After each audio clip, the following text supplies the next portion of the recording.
In this video, I am going to teach you how to sound good on the native flute. This is the very first part of my series in the Learn How to Play the Native Flute playlist here on YouTube. So once you finish this video, make sure to check that out to learn more on how to play this beautiful instrument. And I did want to remind you that if you are looking for your own native flute or you're looking for a new one, you can head over to High Spirits and use my code Gina for 15% off your entire order. Okay, let's get started. The instrument I'll be demonstrating on today is this one right here. It is the Sparrowhawk in Aromatic Cedar, and it is in the key of A. I will have either this one linked or something very similar linked in the description below. The first thing that we are going to talk about today is breathing, and before you skip ahead, this is a very important step in learning how to play the native flute because number one, it's going to make it so that you can sound better on the instrument. And number two, if you don't want to be breathing between every note or every other note that you're playing on this flute, being able to breathe correctly is going to be very important. The first thing that you would probably be surprised to hear is that most people breathe incorrectly. And you would think, well, we have to breathe in order to stay alive, so I know how to breathe.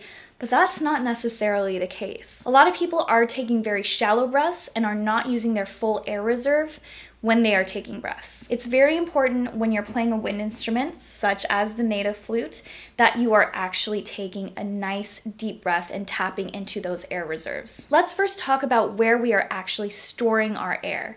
A lot of times if you tell somebody to take a deep breath, it will look something like this.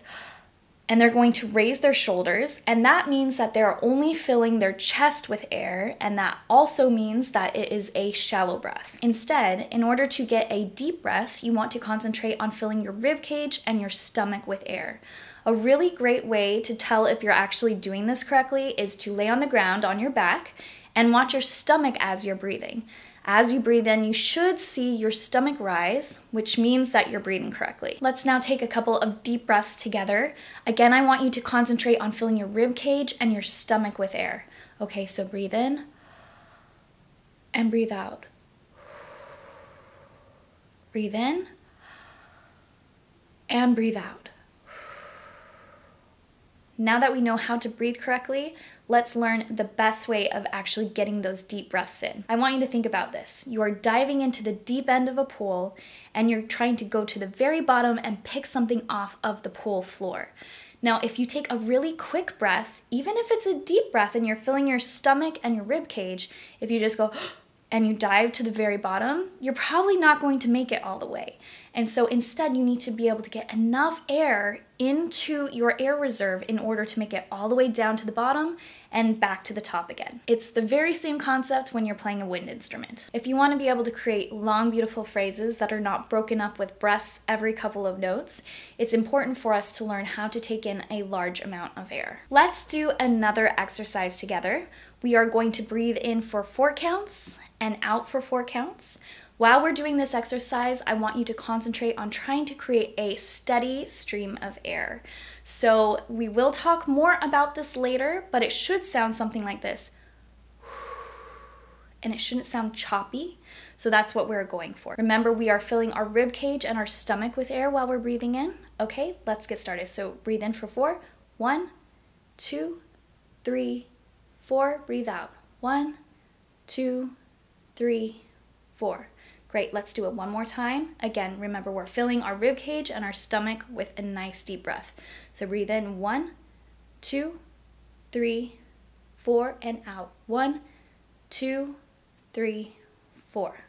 Now I'm going to challenge you and we're going to try to breathe in for 8 counts and out for 8 counts. And it's okay if you can't do this at first. This is something that you can work up to with time. So remember, when we're breathing in, we're filling our rib cage and our stomach with air, and when we're breathing out, we're having a nice steady stream of air. So now breathing in for 8 and out for 8. Let's go. Breathe in 1, 2, 3, 4, 5, 6, 7, 8, and out. 1, 2, 3, 4, 5, 6, 7, 8. Okay, did you make it? I definitely know from experience this is very hard to do at the beginning, but with time it will definitely become easier. And also you'll just learn how to breathe better and be able to make a better sound on your instrument. The next exercise that we are going to do is long tones. Long tones are an exercise that I incorporate into my practicing every single day. And what you are concentrating with long tones is creating a steady stream of air.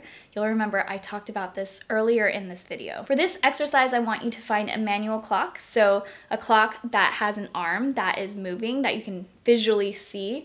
And that's how we're going to track our progress. So we're going to create a note that's nice and steady, and then we're going to time it with the clock to see how long we're able to hold it. Each day you're going to time yourself and try to improve upon your time from the day prior.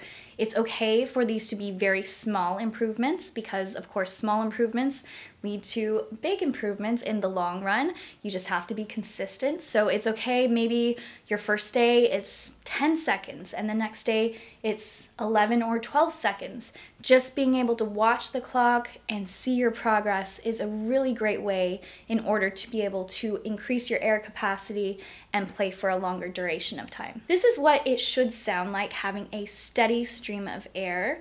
By the way, you can choose any note that you want to on your instrument. So this is what it should sound like. I'm not going to hold it the entire time. I don't want to bore you, but you get the idea, a nice steady stream of air. If it's not steady, it's going to sound something more like this. That's not steady. So instead, we want it to sound like this. We're now done with all of our breathing exercises, and now we're going to move on to how to create a good sound on the native flute. A lot of times people are going to run into one of two problems when they're trying to make a good sound on the native flute. The first problem that a lot of people run across is having an incorrect embouchure.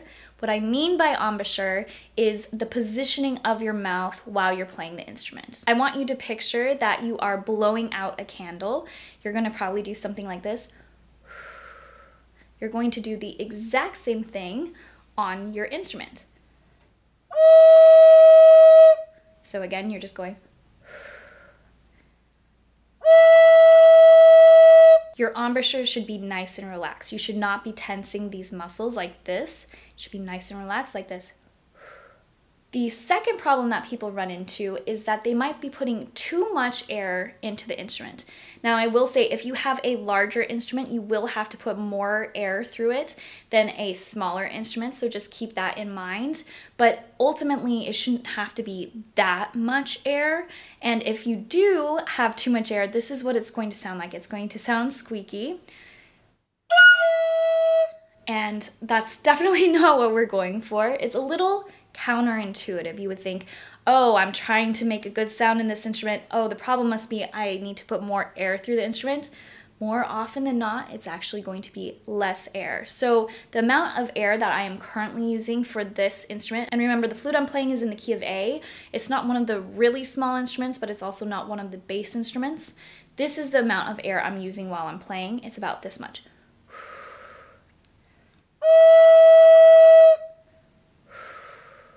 One thing that you can do once you are more comfortable making a sound on the native flute is do what is called articulation.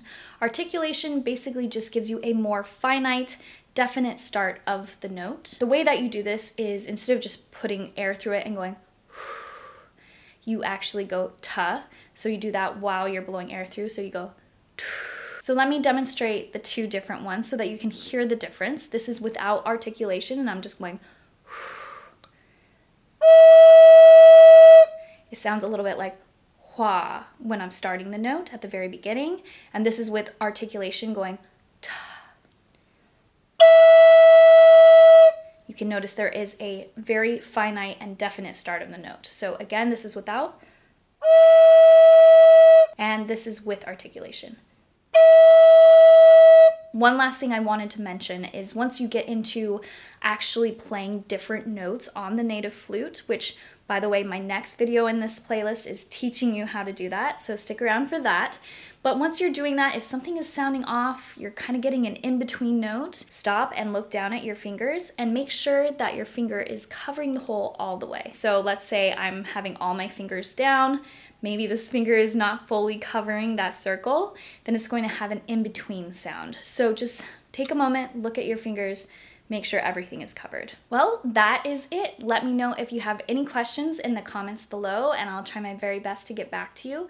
And also let me know if you have any ideas for future videos on the native flute. Thank you so much to High Spirits for making this series possible, and make sure that you subscribe to me here on YouTube, and you can also find me on Instagram and TikTok, and I'll see you next time.